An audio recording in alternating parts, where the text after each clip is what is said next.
তোমার কাছে কি ঝগড়াটে মেয়েদের ভালো লাগে? দেখো, যেই সব বউরা জোরে কথা বলে চিল্লায়, আমার মনে হয় সেই সব বউরা হচ্ছে হাজবেন্ডের জন্য আশীর্বাদ।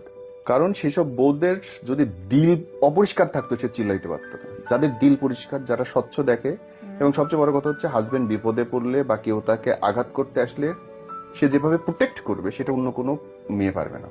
তো যেসব বউরা চিল্লায় চিল্লায় কথা বলে, যারা উত্তেজিত হয়ে যায়, কোনো অন্যায় দেখলে সহ্য করতে পারে না, কোনো অত্যাচার হইলে মানতে পারে না, তারা হচ্ছে স্বামীদের মাথায় থাকার যোগ্য। তাহলে তাদেরকে তুমি কি বলতে চাচ্ছ যে এটা এই চিৎকার করাটা হচ্ছে একটা ওয়ান কাইন্ড অফ প্রতিবাদের মতো? এই চিৎকার করাটা জরুরি।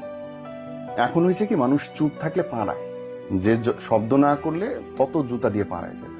জরুরি, চিৎকার করা জরুরি, জানান দেওয়া জরুরি যে বেটা বউ হয়েছে থাম এবার। আরেকজন খুশি হয়ে গেল। I could understand man.